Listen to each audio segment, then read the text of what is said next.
بنا دیتے ہیں۔ میرے دل کی تمنا یہ ہے کہ ہمارا قبلہ، ہماری نماز کے لیے قبلہ جو ہے متعین خانہ کعبہ کو کر دیا جائے جو مکے میں ہے۔ اللہ اکبر، یعنی یہ مسجد قبلتین مدینہ میں ایسی جگہ پر ہے کہ اگر آپ بیت المقدس کی طرف کو رخ کریں گے تو حضرات آپ کی پیٹھ خانہ کعبہ کی طرف ہوگی، اگر آپ خانہ کعبہ کی طرف پیٹھ کریں گے تو یہ منہ کریں گے تو پیٹھ بیت المقدس کی طرف پیٹھ ہوگی۔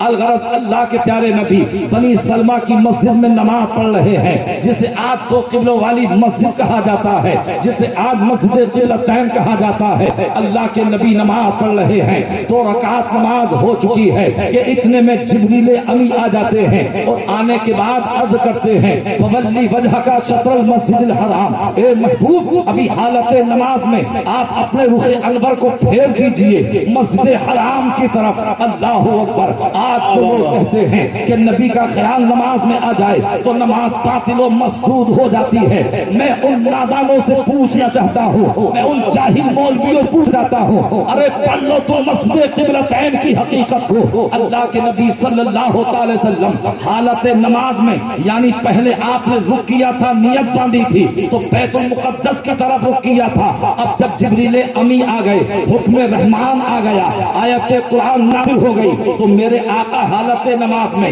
بیت المقدس کی طرف سے رخ پھیر کر کے اپنے رخ انور کو خانہ کعبہ کی طرف کر لیتے ہیں۔ اللہ اکبر، صحابہ کرام سوچ رہے ہیں، ششو پنج میں پڑ گئے اور سوچنے لگے، جب نیت کی تھی تو کہا تھا پیچھے رسول اللہ کے اور اب ہو گئے آگے رسول اللہ کے، اس لیے کہ سرکار نے رخ انور کو پھیر لیا تھا۔ حضرات اب صدیق اکبر بھی سوچ رہے ہیں، فاروق اعظم بھی سوچ رہے ہیں، عثمان غنی بھی سوچ رہے ہیں، علی مرتضیٰ بھی سوچ رہے ہیں، صحابہ کرام کا سینہ دھک دھک کر رہا ہے اور سوچ رہے ہیں یا رسول اللہ اگر ہم گھوم گئے اور بعد میں اگر آپ نے پوچھ لیا کہ کس نے کہا تھا گھومنے کے لیے تب ہم کیا جواب دیں گے، اور اگر نہیں گھومے اور سرکار نے بعد میں پوچھ لیا کہ اے میرے صحابہ جب میں گھوم گیا تھا تو تم کیوں نہیں گھومے، تب ہمیں کیا تب ہم کیا جواب دیں گے۔ آخرکار ششو پنج میں ہیں، سب کے دل جو ہے دھک دھک کر رہے ہیں۔ اچھا یہ قیام کا وقت جو ہوتا ہے، ایک فجر میں تو لمبی قرات کی جاتی ہے مگر اور وقتوں میں تو تھوڑا سا وقت ہوتا ہے، منٹ 2 منٹ کا ٹائم ہوا کرتا ہے، منٹ 2 منٹ کا جو ہے یعنی قیام کیا جاتا ہے۔ اللہ کے نبی نماز پڑھا رہے ہیں، صحابہ کرام جو ہے سوچ رہے ہیں اور اس ششو پنج میں ہے یا رسول اللہ اگر گھومتے ہیں تب بھی خیر نہیں ہے اور نہیں گھومتے ہیں تب بھی خیر نہیں ہے۔ اب ذرا سوچئے صحیح، اور جو لوگ یہ کہتے ہیں کہ اگر مصطفیٰ کا خیال نماز میں آ جائے تو نماز باطل و مسدود ہو جاتی ہے، ارے دیکھو مذہب اسلام کی بنیاد کی پہلی اینٹیں حضرت صدیق اکبر سوچ رہے ہیں، حضرت فاروق اعظم سوچ رہے ہیں، حضرت عثمان غنی سوچ رہے ہیں، حضرت علی مرتضیٰ سوچ رہے ہیں۔ عبادت خدا کی ہو رہی ہے مگر خیال مصطفیٰ کا آ رہا ہے، عبادت خدا کی ہو رہی ہے مگر خوف مصطفیٰ کا ستا رہا ہے، عبادت خدا کی ہو رہی ہے مگر یاد مصطفیٰ کی آ رہی ہے۔ تو صحابہ کرام نے اپنے اس عمل سے یہ بتا دیا کہ وہ نماز نہیں جس نماز میں مصطفیٰ کا خیال لائے، اور میرا فستان عقیدت تو یہی کہتا ہے کہ سر ہے بندگی کے لیے اور دل ہے محبت کے لیے۔ ارے نماز وہی نماز ہوتی ہے کہ سر جھکے خدا کی بارگاہ میں اور دل جھکے مصطفیٰ کی بارگاہ میں۔ اور اے لوگوں جب تم نماز پڑھنے کے بعد دعا مانگو تو تمہارے دل سے یہ آواز آ رہی ہو یا رب میرا نصیب چمکتا دکھائی دے، میرا گل امید مہکتا دکھائی دے، اور سجدہ جہاں کروں تو کعبہ دکھائی دے، سجدے سے سر اٹھے تو مدینہ دکھائی دے۔ نعرہ تکبیر، نعرہ رسالت، علماء اہل سنت زندہ باد زندہ باد۔ سجدے سے سر اٹھے تو مدینہ دکھائی دے۔ کیا بات؟ سرکار نماز پڑھا رہے ہیں اور صحابہ کرام سوچ رہے ہیں کہ اگر گھوم گئے تب بھی خیر نہیں ہے اور نہیں گھومے تب بھی خیر نہیں ہے، مگر مصطفیٰ کی اطاعت دیکھو کیا رنگ لاتی ہے۔ آخرکار 10 صحابہ نے یہ فیصلہ کیا اور وہ 10 صحابہ ادھر کو گھوم گئے جدھر کو مصطفیٰ جان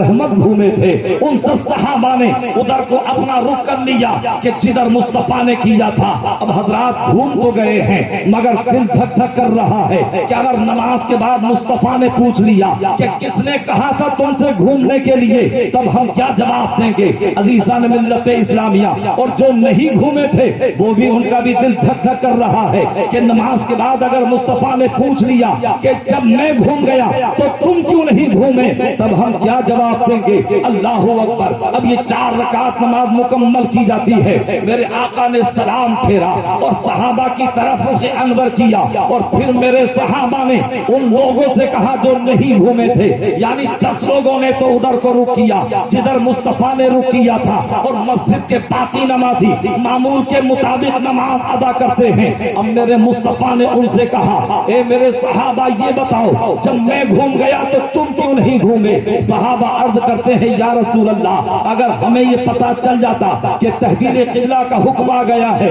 تو ہم بھی گھوم جاتے, اگر ہم جبریل کو دیکھ لیتے تو ہم بھی گھوم جاتے, اگر ہم آیت قرآنی کو سن لیتے تو ہم بھی گھوم جاتے یا رسول اللہ, یہی وجہ ہے ہم نہیں گھومے.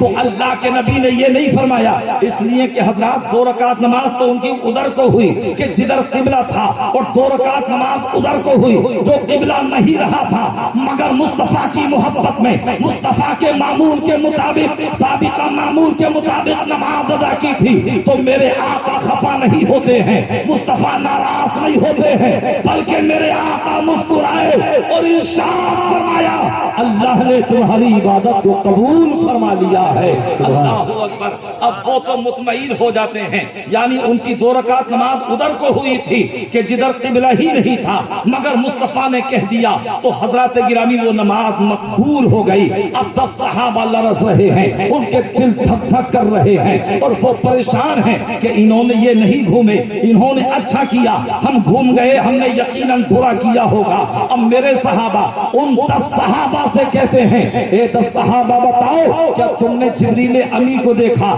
صدیق اکبر کھڑے ہوئے عرض کی نہیں یا رسول اللہ. میرے آقا نے پوچھا کیا تحویل قبلہ کا تمہیں پتا چل گیا تھا؟ عرض کیا نہیں یا رسول اللہ. کیا تم نے جبریل امی کو دیکھ لیا تھا؟ عرض کیا نہیں یا رسول اللہ. تو میرے آقا نے فرمایا پھر تم کیسے گھوم گئے, پھر تم کیسے گھوم گئے؟ حضرت صدیق اکبر جرأت کر کے کھڑے ہوئے اور کھڑے ہو کر کے عرض کی یا رسول اللہ آج سچی بات میں اگل دیتا ہوں, اے آقا آج میں صحیح بات کہہ دیتا ہوں, آج تک ہمیں یہ پتا ہی نہیں تھا کہ نماز ہوتی کیا ہے, ہم تو آپ کی اداؤں پر نماز پڑھتے ہیں. یا رسول اللہ جدھر کو آپ ہیں ادھر کو ہماری نماز ہے, جدھر کو آپ ہیں ادھر کو ہمارا قبلہ ہے, جدھر کو آپ ہیں ادھر کو ہماری عبادت ہے, جدھر کو آپ ہیں ادھر ہمارا سب کچھ ہے, اور جدھر آپ نہیں ہیں ادھر ہمارا کچھ بھی نہیں. سبحان اللہ سبحان اللہ.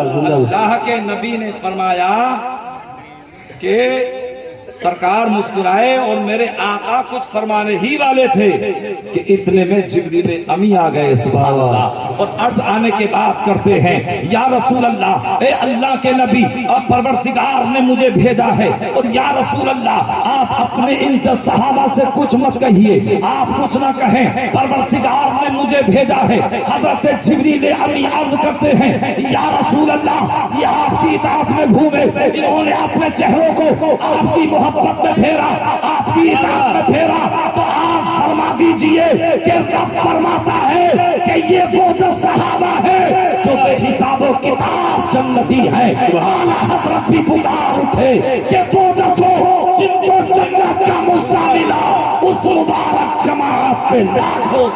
سبحان اللہ. نعرہ تکبیر, نعرہ رسالت, علماء اہل سنت زندہ باد زندہ باد. ماشاءاللہ. اب ٹائم جو ہے پورا ہو چکا ہے اور وقت بات جو ہے ادھوری رہ گئی ہے, بس میں آخری بات اپنی پیش کرتا ہوں, محبت سے بولیں سبحان اللہ.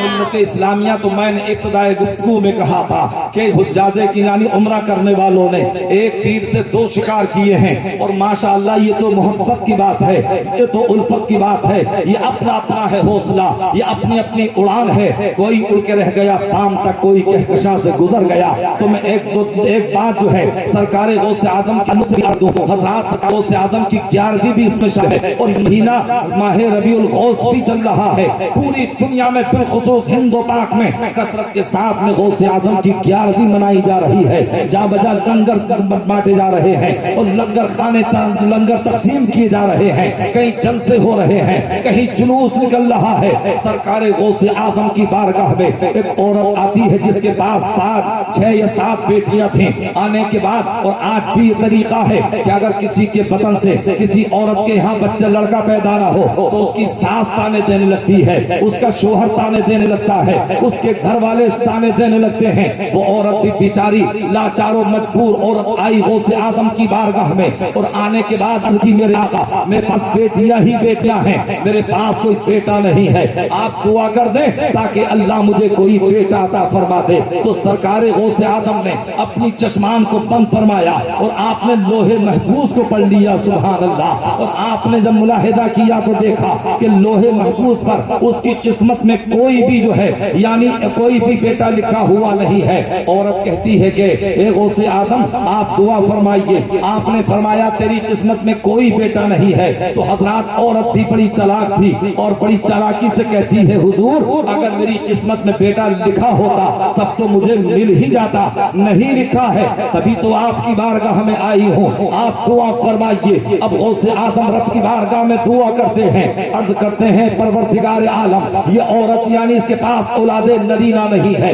اس کے پاس کوئی بیٹا نہیں ہے، اے پروردگار اسے ایک بیٹا عطا فرما دے۔ ہاتف غیبی سے آواز آئی لوح محفوظ پر اس کی قسمت میں کوئی بیٹا لکھا ہوا نہیں ہے۔ تو غوث اعظم نے عرض کیا مولا اگر ایک بیٹا نہیں دیتا تو 2 بیٹے عطا فرما دے۔ پھر وہی آواز آئی تو حضرت غوث اعظم نے کہا مولا اگر 2 نہیں دینا چاہتا تو 3 بیٹے عطا فرما دے۔ پھر وہی آواز آئی تو غوث اعظم نے کہا اگر 3 بیٹے نہیں تو 4 بیٹے عطا فرما دے۔ یہاں تک کہ آواز آتی رہی، جب 7ویں مرتبہ آواز آئی تو غوث اعظم نے کہا مولا اگر تو نے یعنی 6 بیٹے دینا نہیں چاہتا تو 7 بیٹے عطا فرما دے۔ اب جب آپ نے یہ کہا ہے رب کی بارگاہ میں قبول ہو گئی آپ کی دعا۔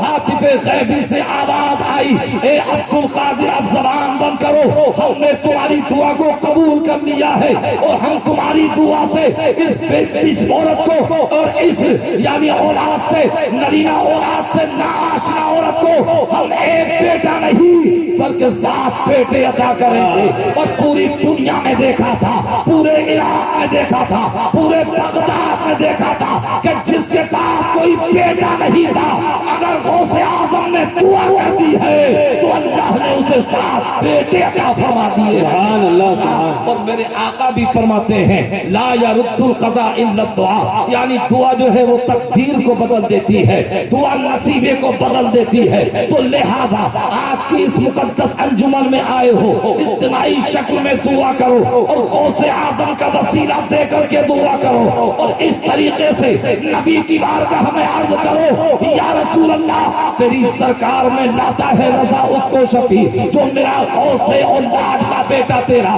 جب تم غوث اعظم کے وسیلے سے دعا کرو گے، مصطفیٰ کے وسیلے سے دعا کرو گے تو پروردگار عالم قبول فرمائے گا اور رب کی رحمت یہ اعلان کرے گی اے میرے بندو تم نے میرے محبوب کا واسطہ دیا ہے، جاؤ میں نے تمہاری دعا کو قبول فرما لیا۔ سبحان اللہ سبحان اللہ، زندہ باد۔ اللہ تبارک و تعالی ہم سب کو صراط مستقیم پر چلنے کی توفیق عطا فرمائے۔